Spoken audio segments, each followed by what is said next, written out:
आज पंडाल के माहौल में कुछ अलग ही बात थी। संगत बाबा जी के आगे जोर जोर से बोलने लगी। सच कहूं तो उस पल में एक अजीब सी भावना थी, जैसे दिल भीग गया हो। आज पंडाल में शुरू से ही कुछ ऐसा घटा जिसने सबका ध्यान खींच लिया। जो लोग बाबा जी से व्यक्तिगत रूप से मिलने आए थे, उन्हें भी बाबा जी ने इस बार बहुत सख्त चेतावनी दी।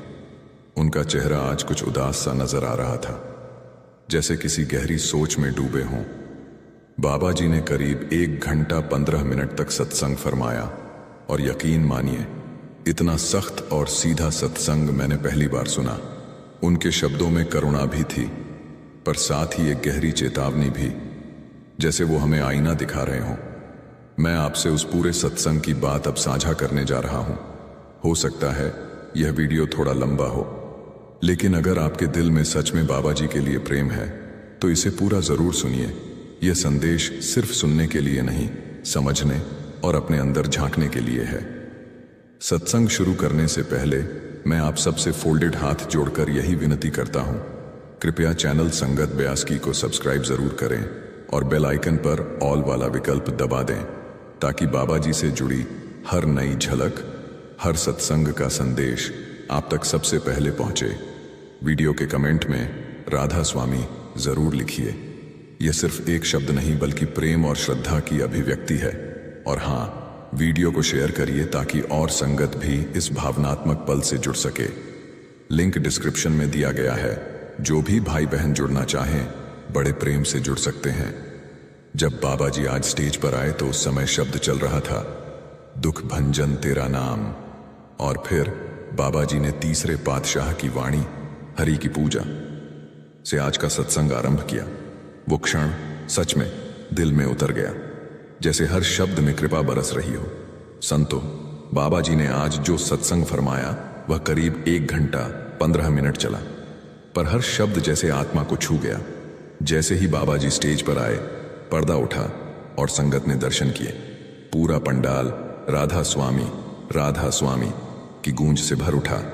वो आवाज, वो जोश और साथ ही वो दर्द, सब कुछ एक साथ महसूस हो रहा था। आज संगत का माहौल बेहद भावुक था। हर चेहरा जैसे उदासी में डूबा था, और शायद ही कोई विरला होगा जो आज की सत्संग के दौरान रोया ना हो। आंखों में आंसू थे, दिल में दर्द था, और जुबान पर सिर्फ एक ही नाम, बाबा जी। अगर आपने भी आज का सत्संग सुना है तो जरूर कमेंट में बताइए कि क्या आपके दिल में भी वही भाव उठा, क्या आप भी रोए थे? क्योंकि आज बाबा जी ने जो कहा वो सिर्फ शब्द नहीं थे, वो हकीकत थी। बाबा जी ने फरमाया, यह वाणी गुरु के घर की है, यह तीसरे पातशाह की वाणी है। उन्होंने समझाया कि भक्ति करनी है तो उस एक की करनी है। उन्होंने कहा, इंसान अपनी कमजोरी को पहचानता तो है, पर उस पर काम नहीं करता। उनकी आवाज में दर्द भी था, प्यार भी था, और एक पिता जैसी चेतावनी भी। बाबा जी ने कहा, बिना रूहानियत के इंसान का जीवन अधूरा है। दुनिया के सारे काम पूरे हो सकते हैं, लेकिन आत्मा की प्यास तब तक नहीं बुझती जब तक वो अपने मालिक को नहीं पहचानती। उन्होंने समझाया कि हर कदम सोच समझ कर उठाना चाहिए, क्योंकि यही रास्ता हमें भीतर की सच्चाई तक ले जाता है। बाबा जी ने फरमाया, भक्ति हमेशा उस एक की करनी चाहिए जिसने हमें बनाया है, जिसने हमें जीवन दिया है। उन्होंने बताया कि संत महात्मा वो होते हैं जो हमें मालिक के बारे में समझाते हैं, पर अफसोस हम अक्सर समझाने वालों के ही पांव पकड़ लेते हैं और मालिक तक पहुंचने की कोशिश छोड़ देते हैं। बाबा जी ने बड़ी ही खूबसूरत बात कही, लाख बार इबादत करने से भी कोई नमाजी नहीं बन सकता। अगर दिल में प्यार नहीं है तो रब भी राजी नहीं होता। उन्होंने कहा, भक्ति का सार प्यार में है। हमें अपने अंदर वो भावना जगानी है जो हमें उस एक से जोड़ दे, जिसके बिना हम कुछ भी नहीं। उनकी बातों में ऐसी मिठास थी कि दिल रो उठा, और ऐसी सख्ती भी कि मन संभल गया। बाबा जी का हर शब्द जैसे हमें भीतर से झकझोर रहा था कि भक्ति दिखावे से नहीं, दिल की गहराई से होती है। बाबा जी ने बड़ी ही सादगी से समझाया, संत इस दुनिया में आते हैं, हमें जोड़ने के लिए उदाहरण बनकर आते हैं। उन्होंने कहा, जैसे एक बच्चा स्कूल जाता है, उसका मकसद होता है सीखना। अगर वो वहां जाकर कुछ सीखे ही ना, तो फिर स्कूल जाने का फायदा ही क्या हुआ? बाबा जी ने कहा, इसी तरह हम धर्म स्थलों पर जाते हैं, माथा टेकते हैं, प्रसाद लेते हैं और बिना कोई सबक लिए वहां से लौट आते हैं। उन्होंने कहा, अगर हमारे कर्म नहीं बदलते तो सिर्फ वहां जाना ही क्या काफी है? बाबा जी ने बड़ी ही गहराई से कहा, हमेशा उस एक की आस रखो, वही जो सबका मालिक है। फिर उन्होंने गुरबाणी का भाव सुनाया, हूं तिस की आस कर्मण मेरे, जो सबका स्वामी रहे समाए।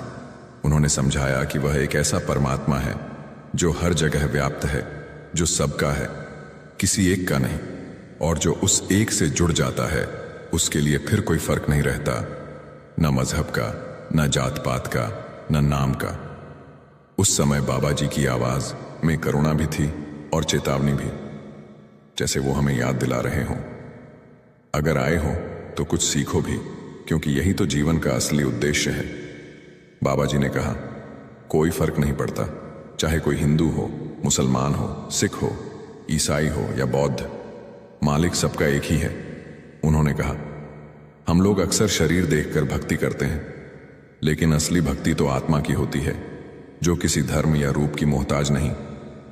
फिर बाबा जी ने फरमाया, इसीलिए बाणी में आता है, जग जीवन साचा एको दाता, जो सारी सृष्टि को चला रहा है वो एक ही दाता है। उन्होंने कहा, हमें इस अनेकता से बाहर निकलना है, क्योंकि जब तक हम भेदभाव में फंसे रहेंगे तब तक सच्चे प्रेम को नहीं समझ पाएंगे। बाबा जी ने समझाया, हर बात शब्दों में नहीं कही जा सकती, क्योंकि रूहानियत लफ्जों में नहीं अमल में बसती है। उन्होंने कहा, सिर्फ बोलने से नहीं, करने से भक्ति निभती है। कर्म ही वो दरवाजा है जो हमें मालिक तक ले जाते हैं। उनकी ये बातें सुनकर पूरा पंडाल शांत हो गया था, जैसे हर आत्मा अपने अंदर झांक रही हो। बाबा जी का हर शब्द हमें यही सिखा रहा था कि भक्ति का मतलब सिर्फ कहना नहीं, बल्कि उसे जीना है। बाबा जी ने बहुत ही गहराई से कहा, बहुत कम लोग ऐसे होते हैं जो सच में परमार्थ के रास्ते पर खुद को ढाल लेते हैं। उन्होंने कहा, हम अक्सर तो सिर्फ शब्दों में समझाते हैं, लेकिन सवाल यह है, क्या हम खुद उस रास्ते पर चल भी रहे हैं? बाबा जी ने फरमाया, जिंदगी में हमें एक उदाहरण बनकर दिखाना चाहिए। कर्म की बात तभी सच्ची होती है जब उसे कर्म से निभाया जाए। उन्होंने कहा, हर एक संत ने हमेशा यही बात कही है कि हमें उन बातों को सिर्फ सुनना नहीं, उन्हें अपनाना है। लेकिन होता क्या है, हम सुनते हैं, सिर हिलाते हैं, सहमति जताते हैं, पर अपनी जिंदगी में कोई बदलाव नहीं लाते। हम वही पुराने चक्र में फंसे रहते हैं, जहां बातें बहुत हैं लेकिन अमल बहुत कम। बाबा जी ने कहा, यही वजह है कि कबीर साहिब फरमाते हैं, जो तो है वो तो दी से ना ही, जो दी से वो कहाँ न जाई। उनकी यह पंक्ति मानो आईना दिखा रही थी कि सच्चाई वो नहीं जो दिखती है, सच्चाई वो है जो महसूस की जाती है। बाबा जी ने बहुत ही गहराई से कहा, बहुत कम लोग ऐसे होते हैं जो सच में परमार्थ के रास्ते पर खुद को ढाल लेते हैं। उन्होंने कहा, हम अक्सर तो सिर्फ शब्दों में समझाते हैं, लेकिन सवाल यह है, क्या हम खुद उस रास्ते पर चल भी रहे हैं? बाबा जी ने फरमाया, जिंदगी में हमें एक उदाहरण बनकर दिखाना चाहिए। कर्म की बात तभी सच्ची होती है जब उसे कर्म से निभाया जाए। उन्होंने कहा, हर एक संत ने हमेशा यही बात कही है कि हमें उन बातों को सिर्फ सुनना नहीं, उन्हें अपनाना है।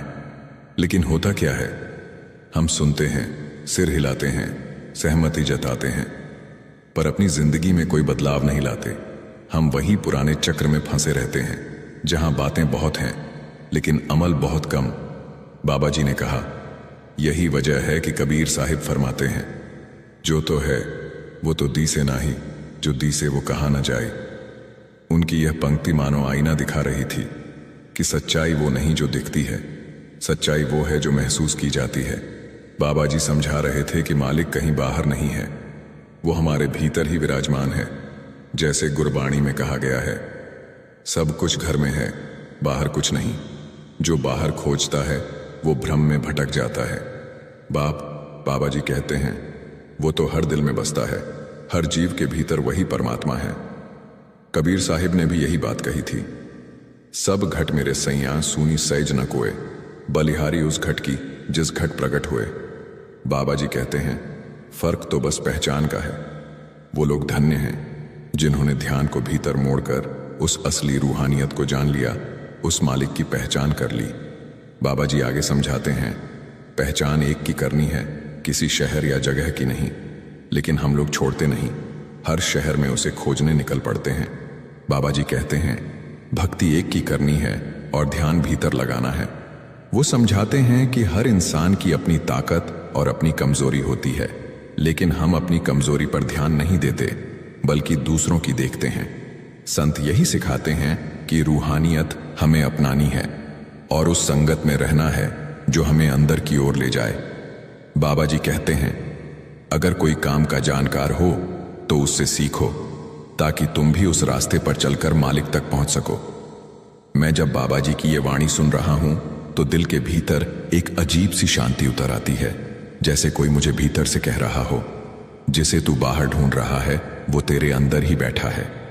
बाबा जी बहुत सरलता से समझा रहे थे, जब हमें कोई काम सीखना होता है तो हम किसी जानकार व्यक्ति के पास जाते हैं और कहते हैं, भाई मुझे भी ये काम सिखा दे। उसी तरह बाबा जी कहते हैं कि जो लोग गुरमुख होते हैं वो सीधे मालिक से जुड़े होते हैं। अगर हम उनकी शरण में जाएंगे तो वातावरण अपने आप बदल जाएगा और हमारे जीवन के कार्य भी पूर्ण होने लगेंगे। लेकिन बाबा जी बताते हैं कि हम अक्सर गलती कर बैठते हैं।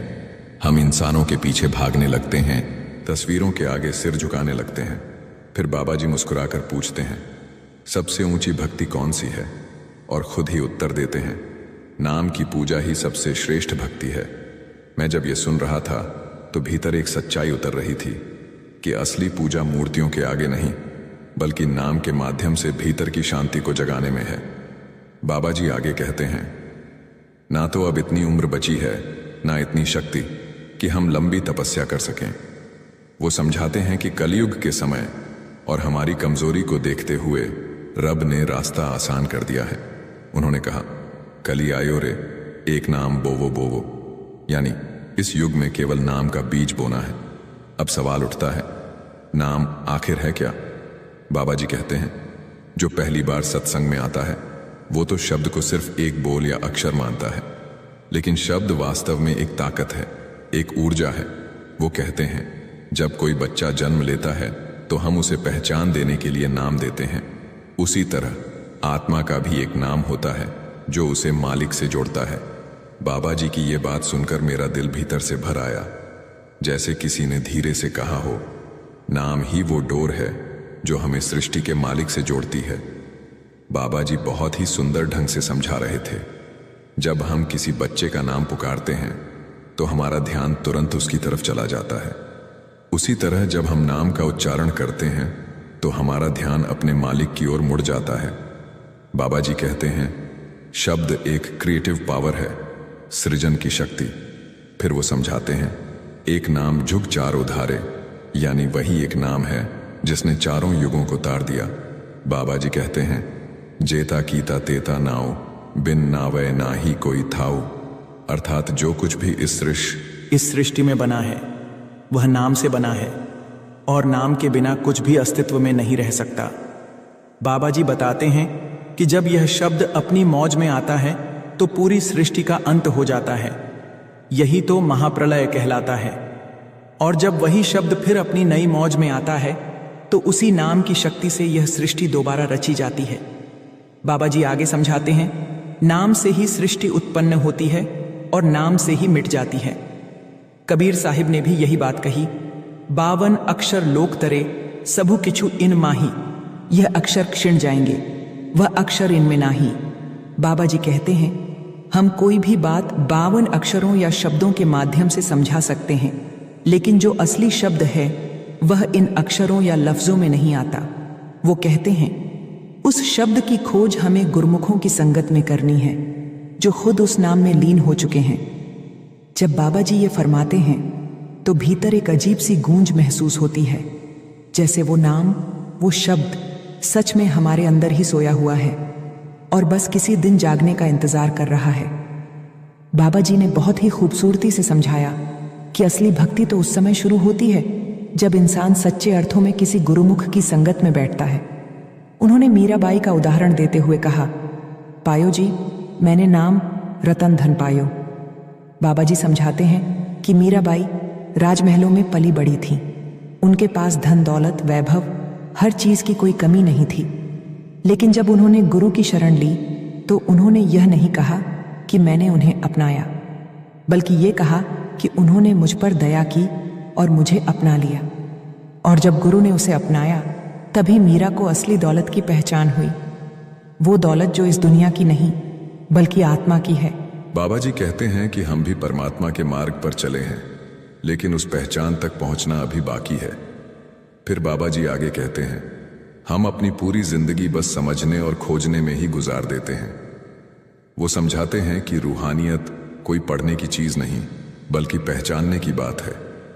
जैसे हमारी एक परंपरा है, जब हम किसी के घर जाते हैं तो खाली हाथ नहीं जाते, वैसे ही जब हम मंदिर या दरबार में जाते हैं तो कुछ न कुछ अर्पण लेकर जाते हैं। बाबा जी पूछते हैं, हम मालिक को क्या अर्पण करें, और फिर खुद ही जवाब देते हैं, मालिक हमें जो भी तोहफा देता है हम उसे अपने स्वार्थ में इस्तेमाल कर लेते हैं। लेकिन क्या हमने कभी सोचा कि उस तोहफे को वापस उसी को समर्पित कर दें जिसने वो दिया है? वो कहते हैं, अगर हमें वो तोहफा ही नहीं चाहिए तो फिर हम उसे वापस लौटा देते हैं। पर मालिक का दिया हुआ तोहफा ऐसा है जो लौटा देने के लिए नहीं, अपनाने और समझने के लिए है।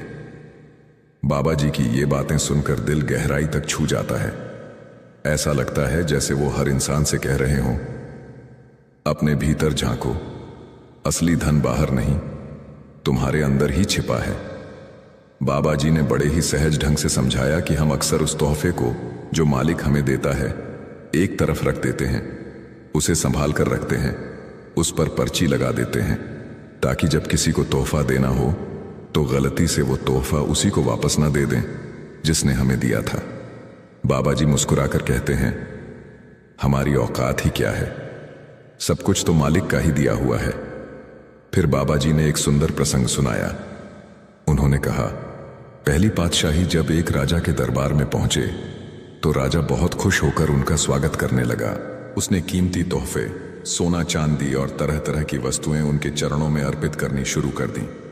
पर पहले पातशाह जी मुस्कुराए और बोले, जो तुम्हारा अपना है वो अर्पित करो।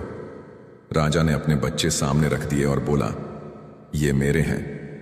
पातशाह जी बोले, नहीं, ये भी तुम्हारे नहीं, ये तो खुद उसी के हैं जिसने तुम्हें दिया। फिर राजा ने अपना धन रख दिया तो पातशाह बोले, ये भी तुम्हारा नहीं। राजा ने अपना राज्य अर्पित कर दिया तो पातशाह हंसकर बोले, ये भी तुम्हारा नहीं। अब राजा थोड़ा झेंप गया और विनम्र होकर बोला, फिर हुजूर, मेरा अपना क्या है? पहली पातशाही ने बड़े प्रेम से कहा, तेरी मैं और मेरी ही तेरी है। बाबा जी कहते हैं, बस वही हमें अर्पण करनी है।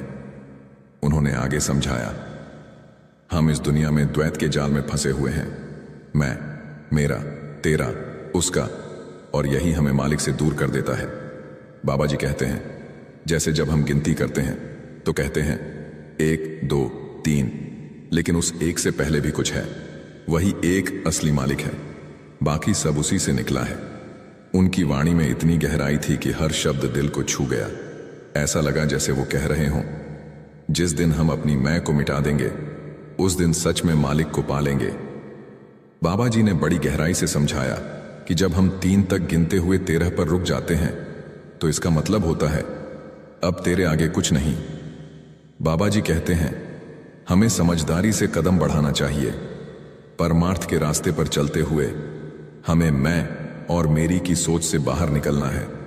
जब इंसान अपने अंदर से मैं मेरी को मिटा देता है तब असली यात्रा शुरू होती है। बाबा जी कहते हैं, उस एक कदम से अगर हम खुद को उस एक में मिला दें तो फिर ना हमारे पास कुछ घटेगा न ही कुछ बढ़ेगा। फिर हमें किसी के मिलने की खुशी नहीं होगी और किसी को खोने का दुख भी नहीं रहेगा। बाबा जी समझाते हैं, इसी कारण गुरबाणी में लिखा गया है, कूड़ कूड़े ने लाया विसर्या करतार, यानी जो सच्चे करतार को भूल जाता है वो झूठे संसार में ही उलझ जाता है।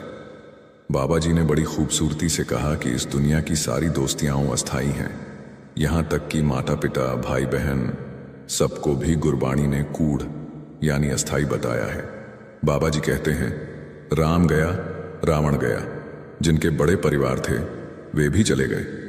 असल में करना तो हमें सिर्फ उसी एक का अमल है, उस सच्चे प्रभु का। बाबा जी समझाते हैं कि हमें कोई भ्रम नहीं रहना चाहिए, इसलिए बाणी में लिखा है, हरि सांचे भावे साह पूजा होवे। मतलब जब प्रभु सच्चे दिल से प्रसन्न होते हैं तभी पूजा स्वीकार होती है।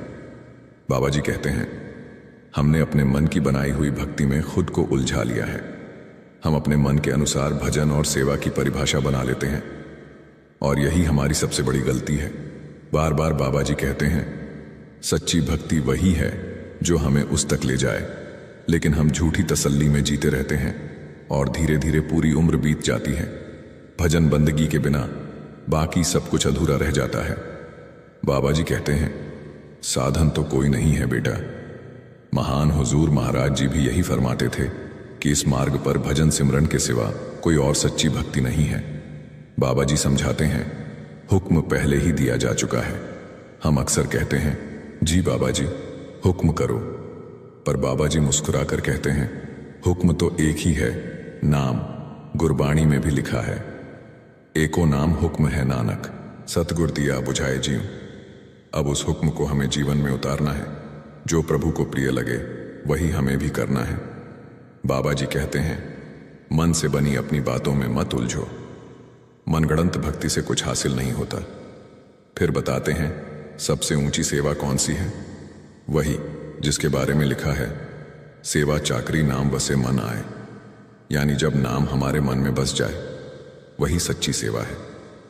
बाबा जी कहते हैं, हम पूरी उम्र बस माहौल बनाते रह जाते हैं पर उस असली सेवा तक पहुंच नहीं पाते। बाबा जी कहते हैं, हम भक्ति तो करते हैं पर असल में उसे पूरा नहीं करते। हम सब भजन सिमरन करते हैं लेकिन अपने मन के अनुसार, जबकि सच्ची भक्ति तो गुरु की आज्ञा में रहकर करनी होती है, न कि मन की चाल में। बाबा जी समझाते हैं, हमें भ्रम से बाहर निकलना है। गुरबाणी कहती है, शब्द मरे सो मरे रहे, फिर मरे न दूजी बार। यानी जो शब्द में मिट जाता है वह फिर कभी नहीं मरता। बाबा जी कहते हैं, हमें लफ्जों में नहीं अटकना चाहिए बल्कि उनके अर्थ को जीना चाहिए। भक्ति का मतलब सिर झुकाना नहीं बल्कि अहंकार मिटाना है। बाबा जी फरमाते हैं, कई लोग भक्ति करते हैं क्योंकि उनके पिछले जन्मों का कोई रिश्ता इस मार्ग से होता है, लेकिन जो आज की भक्ति हम करते हैं वो ज्यादातर माहौल बनाने के लिए होती है, असल भीतर का परिवर्तन नहीं लाती। बाबा जी कहते हैं, जैसे कोई खिलाड़ी मैदान में उतरता है तो अभ्यास से निखरता है, वैसे ही साधक को भी अभ्यास से निखरना होता है, तभी असली भक्ति का स्वाद मिलता है। बाबा जी कहते हैं, जैसे कोई खिलाड़ी खेल खेलने से पहले पूरे दिन अभ्यास करता है, शरीर को तैयार करता है, पर अगर वह सिर्फ अभ्यास ही करता रहे और मैदान में कभी उतरे ही नहीं तो फिर खेल कब खेलेगा। उसी तरह बाबा जी समझाते हैं, बाहरी भक्ति तो सिर्फ शुरुआत है। यह वो साधन है जिसके जरिए हम अपने मन को तैयार करते हैं। बाबा जी कहते हैं, शब्दों से भक्ति को समझाया जा सकता है, लेकिन असली भक्ति तब शुरू होती है जब हम उन शब्दों को अपने जीवन में उतारते हैं। हम मंदिरों, दरगाहों और तीर्थों पर जाते हैं, पर बाबा जी कहते हैं, तीर्थ पर जाने से नहीं, नाम में नहाने से मन पवित्र होता है। गुरबाणी में भी लिखा है, तीर्थ नावन जाओ, तीर्थ नाम है। बाबा जी कहते हैं, सच्चा तीर्थ वो जगह है जहां महापुरुषों ने बैठकर भक्ति की हो, जहां उनके चरणों की सुगंध अभी भी बसी हो। ऐसे स्थान हमारे लिए प्रेरणा के केंद्र बन जाते हैं ताकि हम भी उस राह पर चल सकें। बाबा जी कहते हैं, वो स्थान तीर्थ इसलिए बन जाते हैं क्योंकि वहां संतों ने प्रभु का नाम जपा होता है, लेकिन असली तीर्थ हमारे अंदर है क्योंकि मालिक खुद हमारे भीतर विराजमान है। इसीलिए गुरबाणी में कहा गया है, यह शरीर सरोवर है, संतो नाम स्नान करे, लिव लाए नाम स्नान करे, सो जन निर्मल जिन शब्द मैल गवाए। बाबा जी समझाते हैं, अगर सच में पाप धोने हों तो नाम में डुबकी लगानी होगी, न कि नदियों में। हम सोचते हैं कि नदियों में स्नान करने से पाप धुल जाते हैं, लेकिन अगर ऐसा होता तो एक ही डुबकी से सब मुक्त हो जाते। पर क्या होता है, हम वही पुराना शरीर लेकर बाहर आते हैं और वही कर्म फिर से शुरू कर देते हैं। बाबा जी एक सुंदर उदाहरण देते हैं। जैसे कोई कपड़ा हमें बहुत प्यारा हो और उस पर दाग लग जाए तो हम उसे धोते हैं। अगर वो दाग नहीं निकलता तो हम समझ जाते हैं कि धोने का तरीका सही नहीं है। बाबा जी कहते हैं, ऐसे ही जब तक हम अपने भीतर के मैल को नाम से नहीं धोएंगे तब तक कोई बाहरी डुबकी हमें पवित्र नहीं कर सकती। बाबा जी कहते हैं, जैसे हम किसी दाग लगे कपड़े को पहले धोबी के पास भेजते हैं, पर जब वो भी हार मान लेता है तो हम उसे ड्राई क्लीनर को दे देते हैं। लेकिन जब वहां से भी साफ नहीं होता तब हम आखिर में क्या करते हैं, हम कहते हैं, भाई इसे किसी गहरे रंग में रंग दो ताकि दाग दिखाई ही न दे। बाबा जी मुस्कुरा कर कहते हैं, हमारी रूहें भी वैसी ही हैं, मैली हो चुकी हैं, दागों से भर गई हैं, लेकिन इन दागों को हम अपने बलबूते पर नहीं धो सकते। चाहे हम कितने भी जन्म ले लें, भक्ति अपने दम पर पूरी नहीं कर सकते। बाबा जी कहते हैं, जब मालिक को दया आती है तभी वो खुद हमें नाम के रंग में रंग देता है। वो कहते हैं, मैं तुझे ऐसे रंग दूंगा कि फिर कभी तू फीका नहीं पड़ेगा। बाबा जी कहते हैं, जब वो हमें अपने नाम के रंग में रंग देता है तब हमारी सारी मलिनता अपने आप मिट जाती है। बाबा जी कहते हैं, जब रूह को नाम का रंग लग जाता है तब उस पर कोई दाग नहीं टिक पाता। वो सारे पाप, सारी मलिनताएं उसी रंग में छिप जाती हैं। इसीलिए गुरबाणी में कहा गया है, आपन लियां जे मिले ता विछड़न क्यों रोवण, साध संग प्राप्ते नानक रंग मन्नन। बाबा जी समझाते हैं, जब हम संतों की संगत में जाते हैं तो नाम के रंग में रंगे बिना रह ही नहीं सकते। सच्ची संगत में बैठने से मन अपने आप उस रंग को पकड़ लेता है। बाबा जी कहते हैं, जब हम उस लायक बन जाते हैं तभी मालिक के बारे में सोचने की ताकत आती है। मिलन तो बहुत दूर की बात है, पहले तो इंसान को मालिक के बारे में सोचने की योग्यता ही चाहिए। बाबा जी कहते हैं, नाम मिलना कोई साधारण बात नहीं, ये तो तब होता है जब इंसान खुद को मिटा दे। जब तक हम अपने मैं को नहीं छोड़ेंगे तब तक उस एक के साथ मिलन संभव नहीं। बाबा जी कहते हैं, भजन ही असली जोड़ है। अगर हमें सच में मालिक से जुड़ना है तो नाम और भजन के माध्यम से ही जुड़ सकते हैं। वो समझाते हैं, हम अक्सर ये घिनाते हैं कि मैं इतने बार डेरा गया, इतने बार सत्संग में बैठा, लेकिन कोई विरला ही ऐसा होता है जो ये कहे कि मैंने इतने घंटे भजन किया। बाबा जी कहते हैं, असल सवाल खुद से पूछो। अगर हम भीतर से दुखी हैं तो कारण ये नहीं कि दुनिया हमें चैन नहीं दे रही, असल में हम खुद से भाग रहे हैं। शांति बाहर नहीं मिलेगी, वो तो नाम की कमाई से ही आएगी। जब मन उस शब्द से जुड़ जाता है तभी भीतर का सुकून जन्म लेता है। बाबा जी कहते हैं, भजन सिर्फ सुनने की चीज नहीं, जीने की साधना है। बाबा जी कहते हैं, पवित्र कैसे बने? फिर खुद ही जवाब देते हैं, जिसके हृदय में नाम बसता है वही सबसे ऊंचा है। अगर हम नाम से नहीं जुड़े तो हम चाहे कितनी भी ऊंची जात या ओहदे में हों, सब व्यर्थ है। गुरबाणी में भी कहा गया है, बिन नावे सब नीच जात है, विष्ठा के कीड़े होए। बाबा जी कहते हैं, हम दुनिया के भ्रमों में उलझे पड़े हैं, बाहर की पूजा, बाहर के कर्म, पर भक्ति करनी है तो नाम की करनी होगी, क्योंकि नाम याद करने से ही सद्गुरु प्रसन्न होता है। नाम हमें बाहर नहीं मिलेगा, वो तो भीतर छिपा है हमारी आत्मा में। हम चाहे अपनी मर्जी से कितनी भी कोशिश कर लें, अगर अंदर से जुड़ाव नहीं हुआ तो सब व्यर्थ है। बाबा जी कहते हैं, हम घरों में पाठ रख लेते हैं, ग्रंथियों को बुला लेते हैं, लेकिन जब तक खुद भीतर पाठ नहीं होगा तब तक कुछ नहीं बदलेगा। बाबा जी ने समझाया कि मालिक के घर में पहचान सिर्फ एक ही चीज से होती है, और वो है नाम। जब बाबा जी ने कहा, नानक के घर केवल नाम, तो पूरा पंडाल एक साथ गूंज उठा। हर जुबान पर वही शब्द थे, नानक के घर केवल नाम। वो पल सच में भावुक कर देने वाला था। बाबा जी ने समझाया कि जब हम ऊपर जाएंगे तो हमारी पहचान किसी पद, रुतबे या नाम से नहीं होगी, बल्कि उस शब्द से होगी, उस नाम से होगी। आज बाबा जी ने लगभग 1 घंटा 15 मिनट तक सत्संग किया। माहौल कुछ अलग ही था, जैसे बाबा जी की मौज ने आज सबको भीतर तक छू लिया हो। इतनी देर बाद बाबा जी का सत्संग सुनने का अवसर मिला था, इसलिए हर कोई बस उसी आनंद में खोया हुआ था। अब फिर से कब बाबा जी सत्संग करेंगे, इसका किसी को कोई अंदाजा नहीं, लेकिन इतना जरूर महसूस हुआ कि मौज तो बाबा जी की ही चल रही थी। भाई साहब, कल मैं आपको बताऊंगा कि पंडाल के अंदर वास्तव में क्या हुआ था।